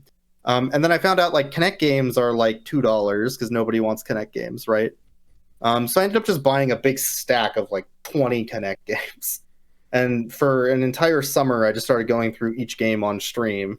And like, let's go through these Kinect games and we'll find something fun, I guess, probably. Which, of course, Star Wars Kinect. Have to play Star Wars Kinect because it has the dance. What is it? It's like the Ubisoft dance game. Oh, Just Dance? Just Dance. Yeah, it's Just Dance with Star Wars. Right. Except there's no Star Wars songs. They just took pop songs and replaced the lyrics with Star Wars lyrics very terribly. Oh, I don't think I knew. I knew there was dancing Star Wars stuff. I didn't realize that they had adapted the musical material. So there's like I'm Han Solo, which is a really good song. There's a song about driving your speeder around the track, and yeah, it's amazing. It's so good. That's one of the only Kinect games I kept. Mm-hmm. And then I found there's fighters on the Kinect. You can play fighting games with your whole body because they thought that was a good idea. And DragonBall Z for Kinect is actually the most expensive Kinect game, first of all, at like $40. It's also the best fighter on the Kinect. And you can play 2 players if you want to play with your friend in the same room and have 60 feet of distance between you to play it, because the Kinect doesn't register people very well. So it's great. It also comes with an anime episode, like that's exclusive to the Kinect game. What? So an exclusive episode? Yeah. So if you ever want to watch that episode of Dragon Ball Z, you either have to have YouTube or purchase a Kinect, plug in your disc, and then wave your hand so it plays the video. That's amazing. But yeah, I found that in that stack as we were just going through that summer. Thought it was just really goofy and fun. And then the reason I decided to speedrun it, because my casual play, that game is actually exhausting.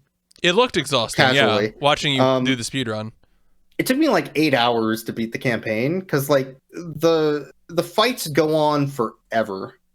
And they expect you to like go back and forth and punch and kick and squat and do everything with these long drawn out fights that have really long drawn out DBZ cutscenes.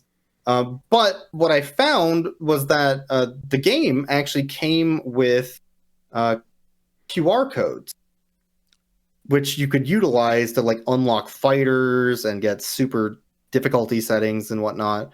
And the only reason I knew that existed is because there was exactly one speedrun of Dragon Ball Z for Kinect on speedrun.com that somebody had done years prior that used one of those codes.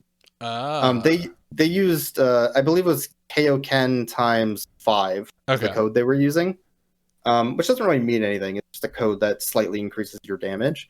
But what I found out is that there were multiple QR codes that came with the game, and their game must have only had that single QR code.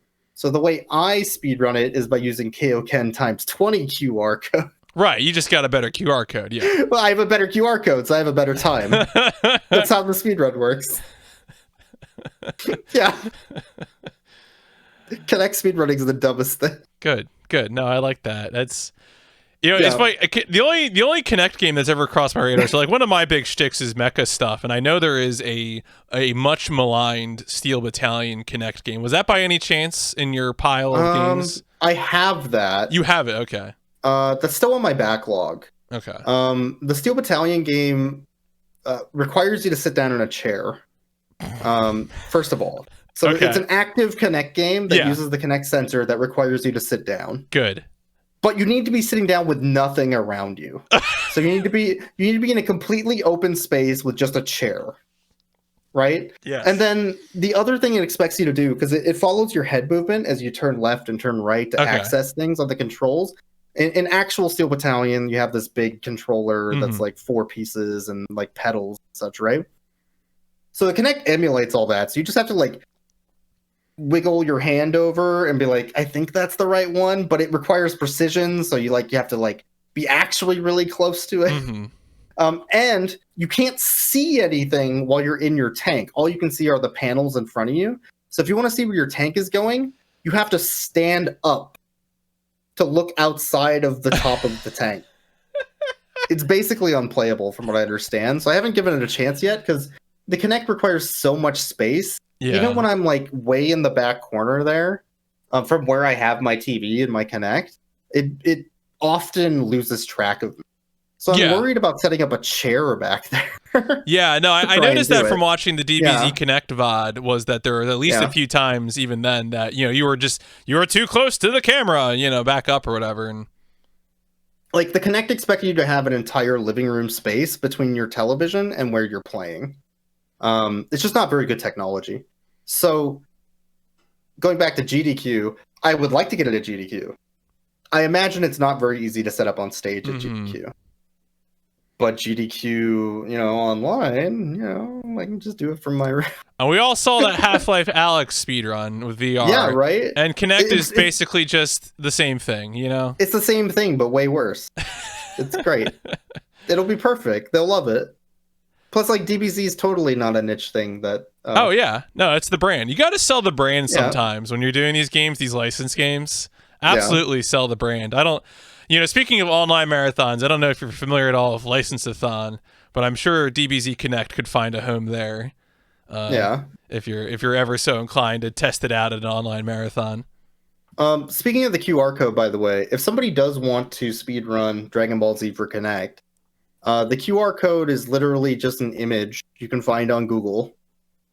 And you can literally just put it on your phone, which is how I use it. And then I just turn the brightness down and the Kinect will read the QR code. So it's not like cheating or something that somebody doesn't have. You just have to use the right code. So all right, let's talk about another genre of game. We've gone through a few things that are maybe underrepresented or underappreciated. And I feel like one of those things are beat 'em ups. You sent me a video of you doing Violent Storm. And I also know, looking at your profile, you've done other beat 'em ups. You've done Streets of Rage 4, stuff like that.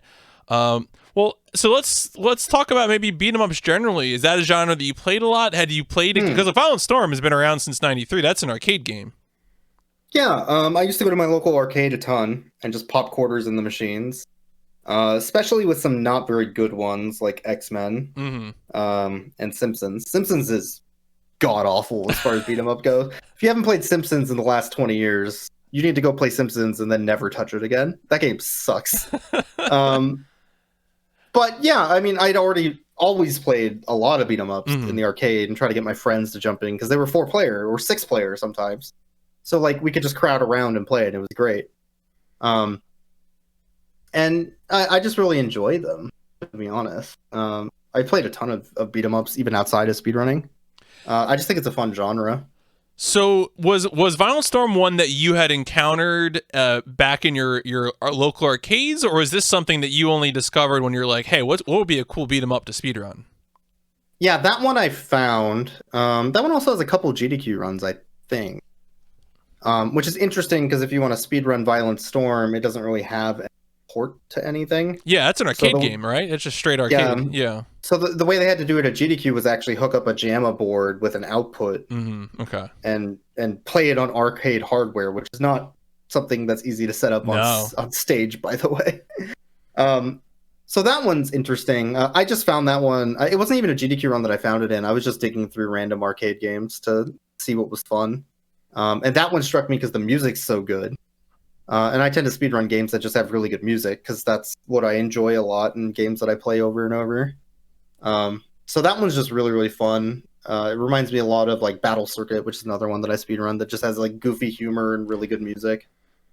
I kind of wanted to go back and maybe touch some of the Teenage Mutant Ninja Turtles at some point. Because that was actually a big part of my youth, was playing TMNT and the arcade game and Turtles in Time and such. I just haven't really gotten a chance to go back and do those yet. Now, I didn't see Violent Storm. The run I had watched was, I think, a solo run. Have you done a lot of co-op speedruns for beat 'em ups? Is that something that you're interested in? Yeah. Another goal I would like to get actually is I want to get a co-op beat 'em up run on stage at like a GDQ or a bigger event. Being able to play co-op with my friends and show off that experience that I had at the arcade. and that communication that happens in those games is something I definitely want to do. The hard part right now is that a lot of beat 'em ups don't have online play. So being able to do a beat 'em up speedrun requires either a really complicated setup, like Parsec or something like that, to try and get it to share, or we can do the ones that have online play, but if the online's spotty, good luck. Right? So it depends. It's just not something that I can easily like play at home or on my own, which kind of sucks. Are there any beat 'em ups that do have good online that you would be like if you want to do a co-op beat 'em up? Streets of Rage 4 is great. Okay. For that one's super super good. That one I had a lot of fun at. All the games in the Capcom beat 'em up collection have really good online randomly, even on Switch. I had no lag on Switch. Oh. I don't know how that worked. Dragon's Crown is really good. I actually the speedrun co-op I did of that was with my buddy Nick. I played on my PS3 and he played on his Vita on Wi-Fi. Wow. And we did that speedrun and it worked. So that one's cool. Those are all really good. I think if you're going to get into a newer one, Streets of Rage 4 is probably the easiest access point. No, I definitely heard lots of good things about that one. So that's cool. All right, I think one other one that I wanted to check off was the other GDQ game that I hadn't touched on yet, which was Crotel Renovations. Mm-hmm. And that, of course, is a more indie 2D platformer game. How did you get into running that? So Crotel used to be a free game, which was just Crotel rather than Renovations. Mm-hmm. And that was, I believe, just released on itch.io at some point. So a friend and I sort of looked at the game, said, hey, let's try it. And then I think we did a blind race of it. Oh, excuse me, just to play through the game. And that was a lot of fun. So afterwards, I kind of just went through it again and started speedrunning the old, itch.io title, which I found a skip for. That was really fun. There's a fly at the beginning of the game of the original. That's the only fly in the entire game. It was never anywhere else. And there's a gap that's supposed to like fill with water, and you fall down the water and then walk around, climb back up. I'd seen in some other games that people were speedrunning that they were doing things where you would like jump at an enemy and then use the knockback to push yourself into a space that you could then continue on. Right. So I decided I would do that same thing and see if it worked, and it did. And I'm like, holy shit, this. So like that kind of got me interested in really trying it as a speed game, and I picked it up from there. And then eventually that dev actually came out with Crotel Renovations, which is the same game with some modifications and some extra content like Crotel, which is sort of like the hard mode, mm-hmm. And released it on Steam. So I picked that up afterwards. The original GDQ run I did was actually just on Crotel. Yeah. Those Renovations came out that like week that GDQ was happening. Oh, interesting. Okay. So like I was still on the original Crotel. And then Renovations came out, and I eventually learned that and submitted that and got that in as well. After a few denials, I think. But yeah, it's just a really fun little casual indie game. I had played Cave Story and Carol Blaster before, so it struck me as interesting because it was very similar to those games. So yeah, it's good stuff. Did you end up having direct interactions with the developer about the speedrun or anything? Or? I talked to the dev a lot, on Twitter mostly, but yeah, we talked about it. Talked about issues I was having on like the GDQ PC when I was setting up for it originally. They actually removed that fly that was part of the skip in Renovations, which was kind of lame, but for me anyway. But it's fine. They're pretty cool. I think they actually moved on from making games to instead work on comics, which is totally cool also. Oh yeah, absolutely. Yeah. Making games is hard, as it turns out. This is what I hear. Yeah. I've never tried it myself, but there's another game very similar to that. Crotel, Cave Story, Carol Blaster, called SpookyGhost.com, which I also did I started routing a speedrun. I have a time. It's not a good time. That game also hurt my hands for mashing, so I had to quit that one. Oh. Yeah, and then I think that same dev actually is working on another game that's coming out soon. So cool. Yeah. Well, I think we have now touched on most of the games I wanted to touch on. So I'm going to start winding down the proper script. Remember, folks, if you do have questions, we'll be doing live Q&A once we wrap up the proper script. One of the things I like to do is to give a little connective tissue to the interview series where I get a question from my previous guest for my next guest. My previous guest was Joester98, Pac-Man World Runner, etc. And frankly, I don't know if he's ever gonna listen to this or watch this, but he gave me a cop-out question. He gave me a lame one, but I'm gonna do my due diligence and give it to you anyway. Yeah. He gave me the is a hot dog a sandwich question, and if it's not, what is it? So handle that how you want. A hot dog is more of a, I would say, a taco. Mm-hmm. Yeah. You put sauce on it, sometimes cheese, right? Chili. There's meat inside. It's definitely a taco. Do you have favorite hot dog toppings? Okay, so I'm weird. Okay. I don't put toppings on my stuff. Really? I don't like ketchup. I don't like mustard. I like barbecue sauce, but I'm not gonna put barbecue sauce on a hot dog. No? It's okay. All right. I guess if I had to get a hot dog with stuff on it, I guess a chili cheese dog's good. But otherwise, I tend to just eat the hot dog. It's the same with burgers for me. I don't want like ketchup and mustard. Barbecue's fine, but like, I don't want pickles. I don't want condiments. Just give me the burger. Give me the burg. Okay. So, No, that's fair. So that does mean I do need from you a question for my next guest. The guest will be a speedrunner. I'm not going to tell you who they are until you give me the question. Question doesn't have to be about speedrunning. Obviously, you just got a question that was not about speedrunning. Do you have any thoughts for a question for me to relay to the next guest? If you had to purchase one novelty instrument, what would it be? Ba-ba-ba-ba-ba-ba. God, slide whistle's powerful. Although I'm a real band nerd because the first thing I think of is Watermelon Man, the Herbie Hancock chart. Oh yeah. I played trumpet for plenty of years in jazz bands. So same. Yep. So well, anyway, as is my custom, I will let you know who the next guest will be. I'm actually excited to have this person on because they're going to represent a genre which I feel like people don't talk enough about. So that's so it should be fun. They're really into that. That'll be good. How about upcoming games that you are excited to play? What's coming out that you're like, oh, I can't wait for this to come out. I'm totally going to get on that. Trying to think. There were a bunch of like point and click games I was interested in that were coming out soon or may have already come out. One game I'm interested in is Chicory. Actually, it's not a point and click, but it's sort of a like casual-ish walk around color talking simulator. Yeah, that's the game where you paint the environment around you, right? Yeah, that one looked really interesting. There's a game called The Good Life that's coming out soon that I backed that looks good. I also backed that, yes. That game looks dope. It looks pretty good.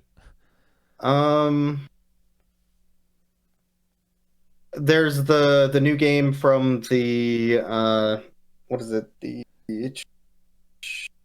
Danganronpa and 999 folks. Oh yeah. I forget what that's called. The Nonary game folks. I think it's called Death March Club or something like that. Yeah. That looks interesting. Yeah, I think those are like the main games I'm sort of looking forward to right now. Cool. No, that's a good mix. I feel like one of the things I feel like I've done to really improve my excitement for video games of the future is to make an effort to like understand what I like and then look for indie games in that space. And I feel like the selection of games, because like obviously some of those are still bigger end games, but you know, you mentioned some stuff that's on the indie side too, and I feel like it's really important to like keep eyes on that. Speaking of eyes, if you could put more eyeballs on somebody in the speedrun community, who would it be? Who do you feel like deserves more eyeballs? Eyeballs? Yeah, if you want to shout some people out, be like, yeah, I love watching these folks. They should have more viewers or whatever. I mean, everybody should watch Bobby, aka the Blacktastic. Bobby's great, fantastic person, and speedrunner, and just all around a really charming guy. I would say Smooth Operative is really interesting and fun to watch. Chill, Tippy, she's great. Who's some other folks? I really like watching Peking Boo's runs when I get a chance. DDR pad speed runs of non-DDR games is really interesting. Yeah, no, that was incredible. Cool. I had him on the podcast right before AGDQ, and hearing him go through the process, especially some of the things that he's had to do to use the pads as input, is very good. Drex is good. Drex has been doing Pugsy was his big game. This like Genesis puzzle platformer that's like super awkward and weird. But he's also been doing a lot of Super Mario 3D. Is it World? I think. Not the one that just got recently re-released, but the like Wii U version of it.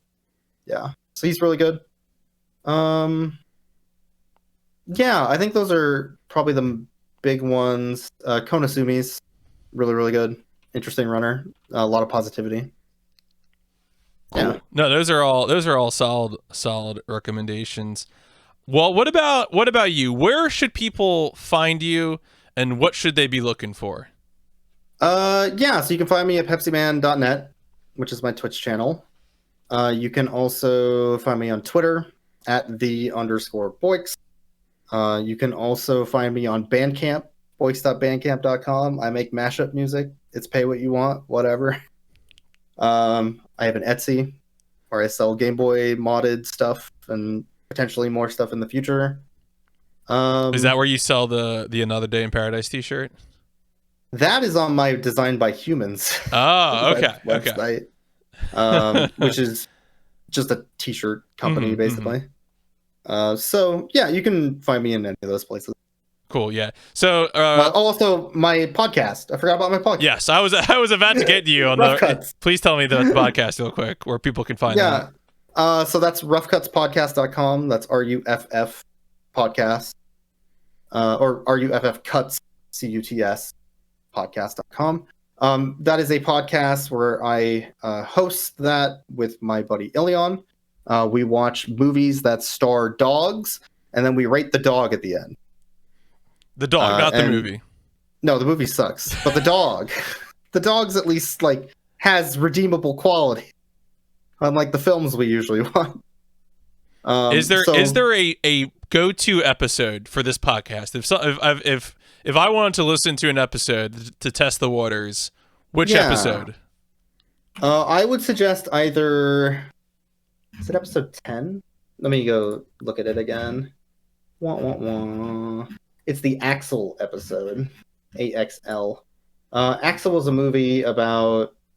Oh, it's episode 9. Okay. Episode 9. But Axel was a movie about a robot dog that costs a lot of money and is a war machine, but some kid likes it, so it's fine.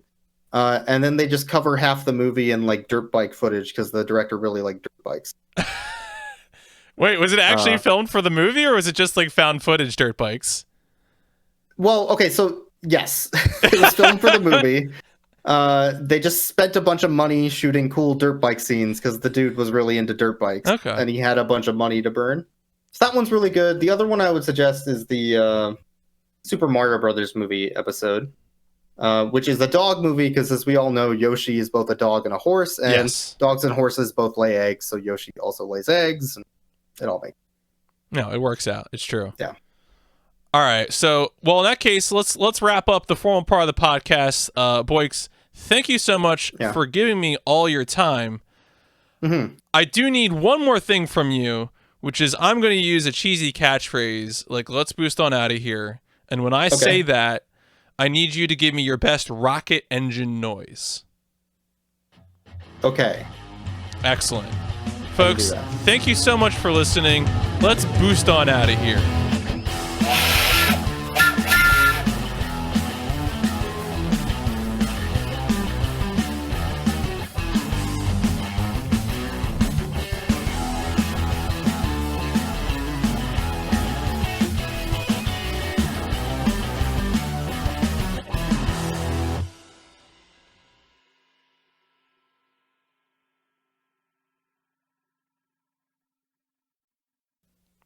Excellent.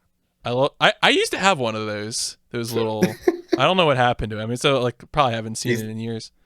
These $5 balsa wood toys. Yeah. That you would put and has the four cutout corners to make the whistle noise. All right, folks, it is QA time.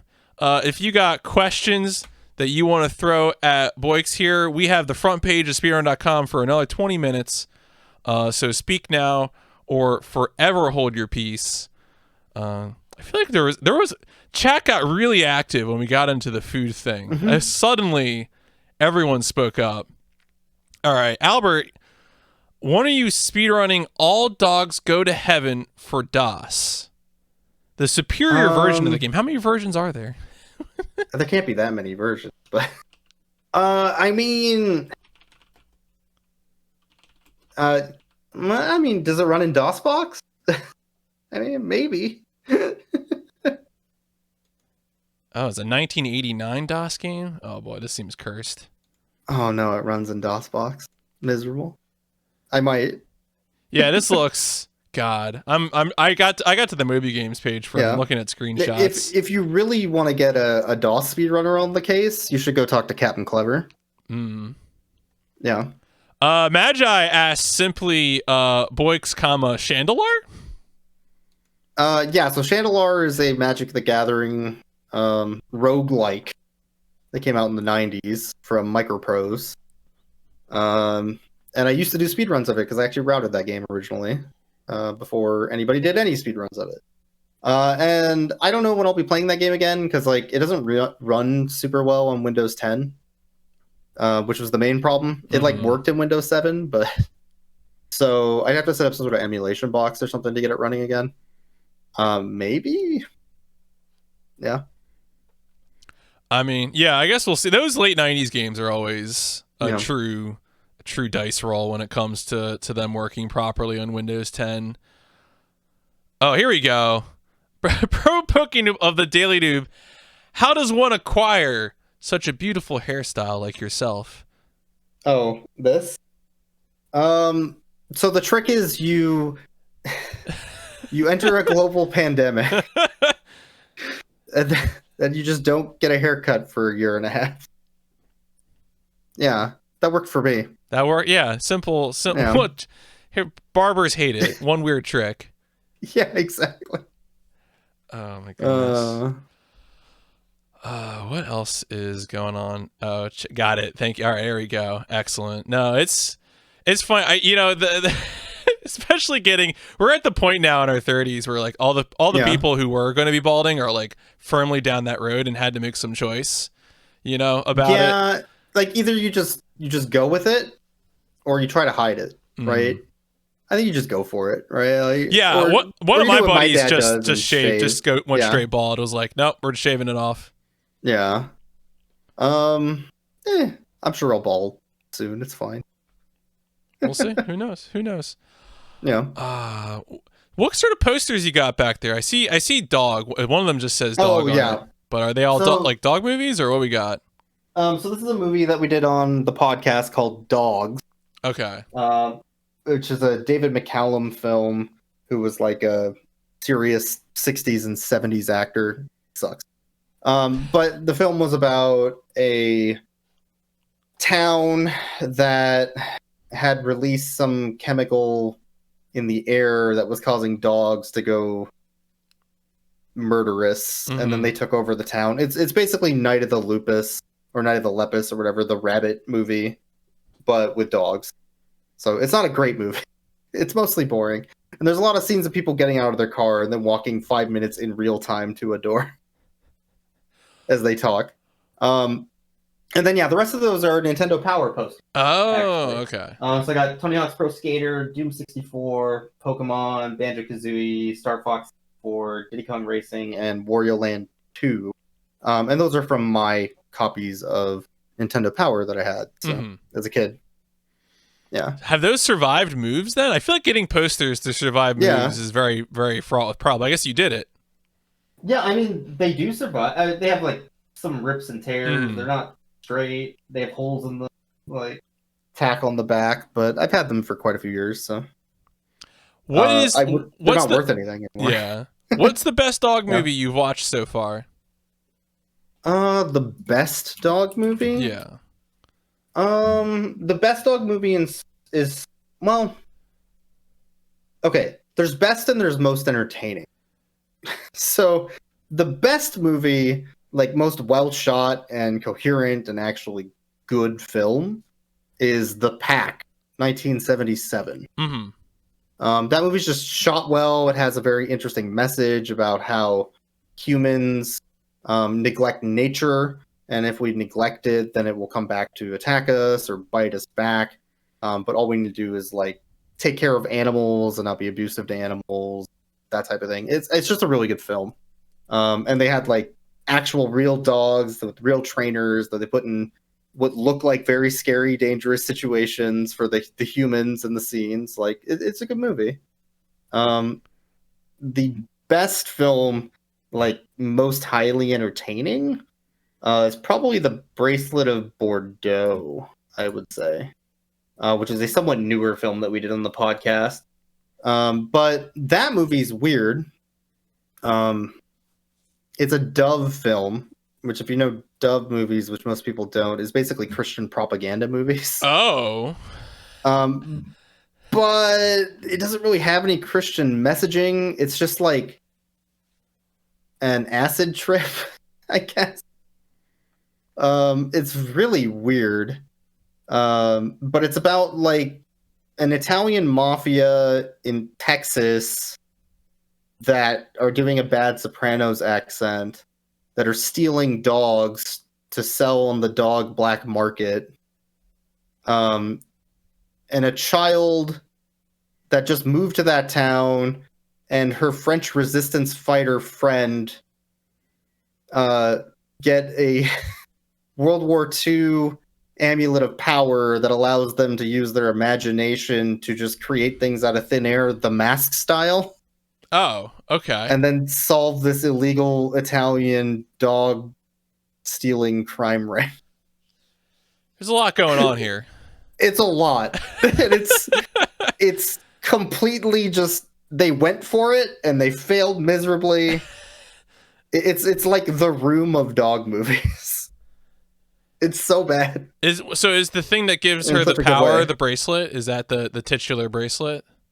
Yeah, the only problem, the literal only problem with this premise is that it is a bracelet that her Jewish grandmother stole from the Nazi. Oh, so that's my only hang up with it. It's in a kind of Nazi bracelet? Deal. I think it's a Nazi bracelet. Yes, I think that's what they're implying in that movie. It's really weird. All right. Oh, and in the middle of that, there's also punks that are sitting around in the park, like waterboarding kids or something. I don't know. It's so weird. It's a Christian movie somehow. Yeah. Yes. Pro Poke Noob asks, when do you plan to run Pokemon Red Bingo speedruns? I mean, if you want to set up a time, if you want to set up a time for Pokemon Red Bingo, I'll do it. You're gonna win, but that's fine. Sure. All right. Albert has been repeatedly typing messages in the chat about Millionaire Dogs. Do you have anything to say to that, or do you want me to just ignore him?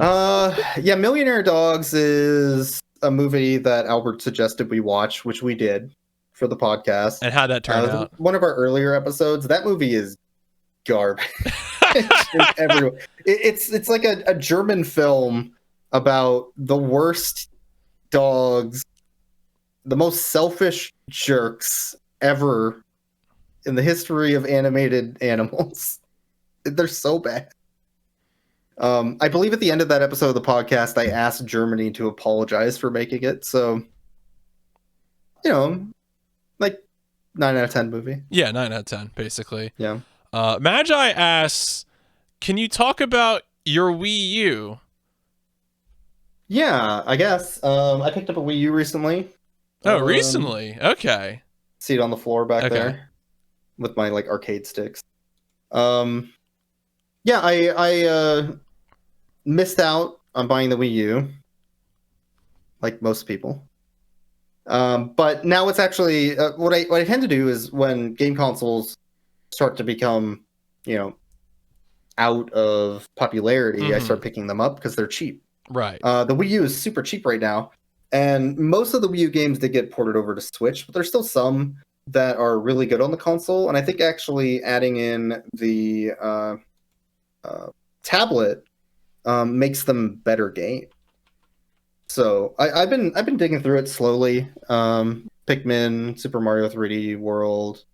I think I tried a little bit of Zombie U off stream just to give it a shot. That game supposedly not good, but it utilizes the tablet really well. So I'm interested in kind of checking it out more. I think it's a really interesting console that would have worked way better if it was the Switch. So yeah. No, I definitely when I have played it, I have had fun, and the tablet is interesting. But it just never lasted that long. There's so few games for it. Yeah. The other problem was that the naming was terrible. So most people thought it was a tablet you put with your Switch or put with your Wii, I guess. Right.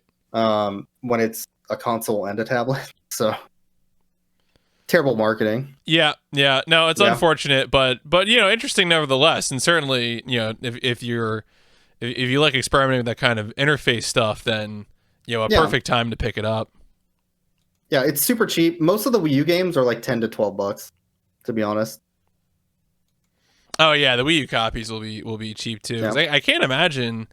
I mean, maybe some of the ones that are still truly exclusive might still have some value, but like you have so few consoles to play them.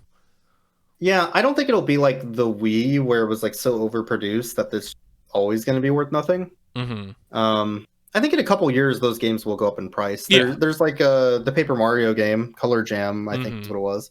That game's only on that console, and it's the only place to play it, and it's a good game.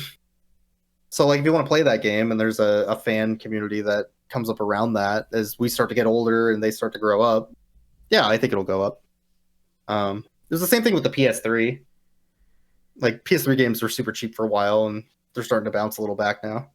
Yeah, so I imagine the pandemic probably accelerated a lot of that too, as people were like, "Well, guess I'll buy video games." Yep. All right, cool, folks. We're still on the front page for a few more. So if you got anything else to throw in, do feel free to throw that in. Just a quick reminder: Valuethon starts tomorrow, 12:00 Pacific time, 3:00 Eastern. We'll be starting with Resident Evil 5, I believe. As a co-op run, so that'll be interesting. It's the way to play that game. The schedule for that, definitely suggest doing so.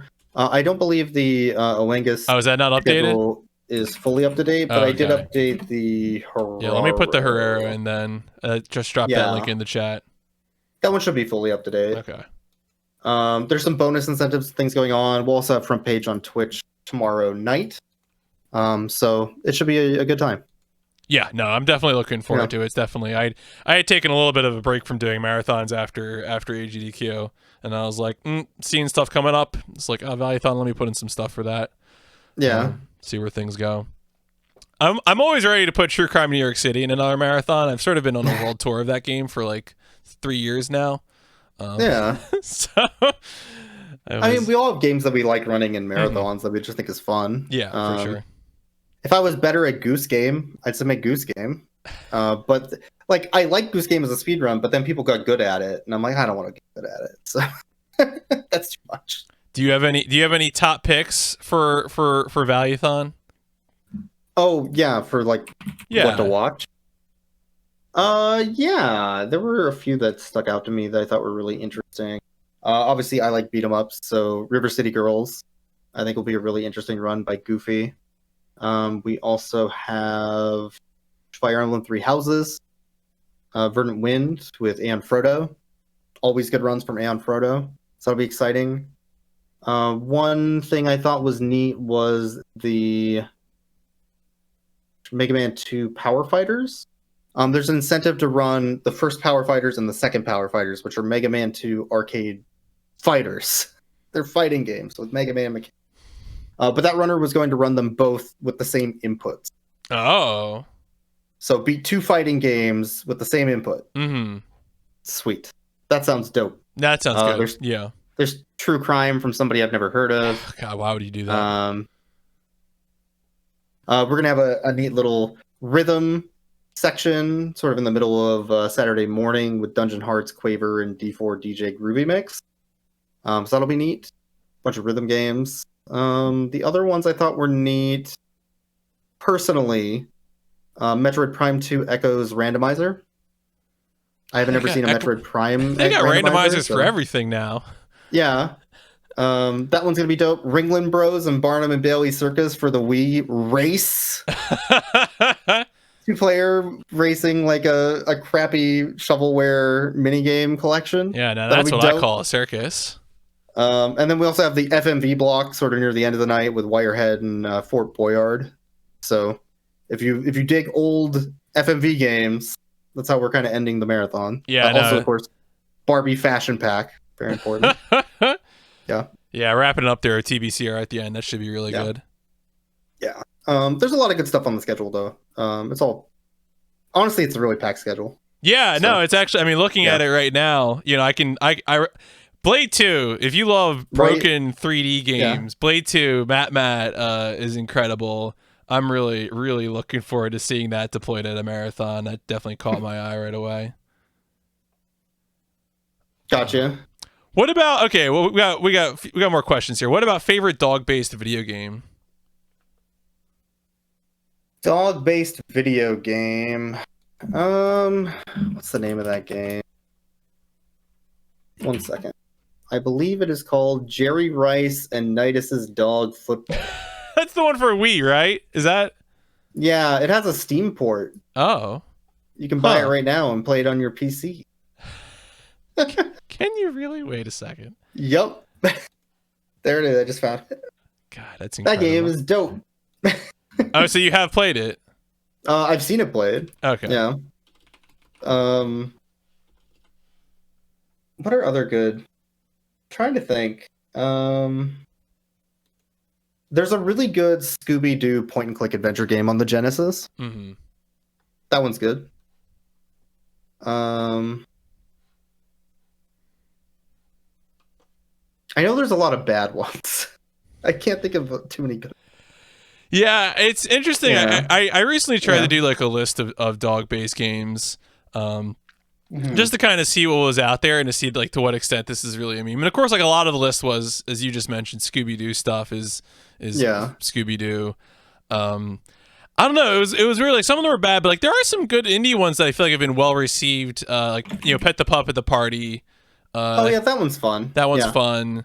There's been one I'm looking forward to. I'm very much looking forward to. Was it an airport for aliens currently run by dogs, which is one of the Xalavier Nelson games coming up.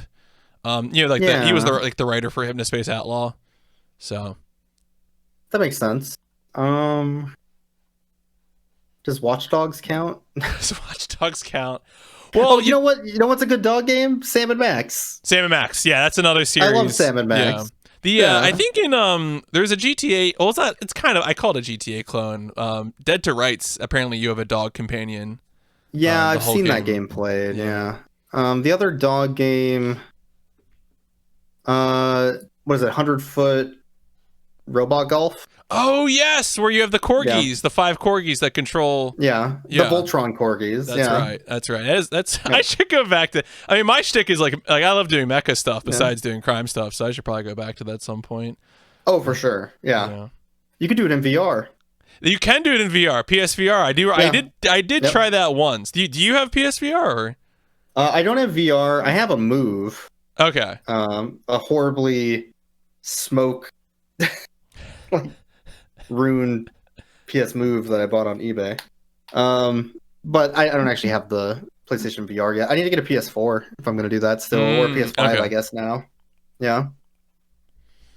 No, maybe. That stuff is interesting. I had the opportunity to try because of a friend, and I don't know. I kind of like watching other people do it more. Like I have found both the experience of watching GDQ VR runs as well as like watching, for example, Puri do VR stuff. Has been like more fun than maybe necessarily doing it myself.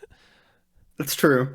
Like Boneworks is dope. I play Boneworks. Half-Life Alyx, obviously very good, but that's like the top of the bar for VR. So there's some other interesting stuff on PSVR that look fun, for sure.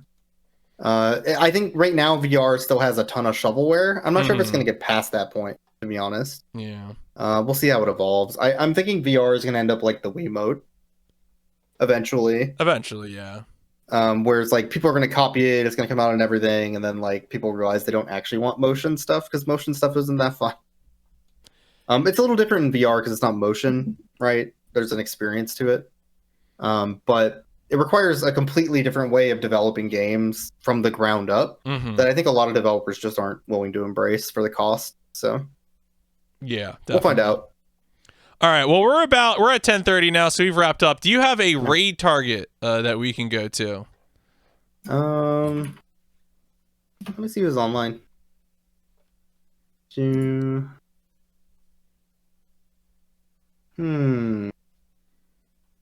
Yeah, we should raid my co-host of Rough Cuts. Oh, excellent. Yeah, can you just drop me the link in the chat or something? There you go. Ilion is currently doing a community Among Us game with people in his Discord. Awesome. All right, so let me cue that up. Yeah, he's a really cool guy. You should go follow him. Excellent. Well, let me... All right. Nope. Wait. He also speedruns Dead Cells. Randomly. Oh, Dead... Okay, cool. Yeah. All right, so I queued that up. Thank you so much. I'm looking forward to the marathon. Hopefully everything goes well. Yeah, thank you. It'll be an interesting event and a really long 3 days that I just hope is really fun. So we'll Hopefully. See. We'll find out. All right. Well, I'm going to let you go now and send folks over to there, and hopefully see you around in the future. Cool. Thank you. Take care.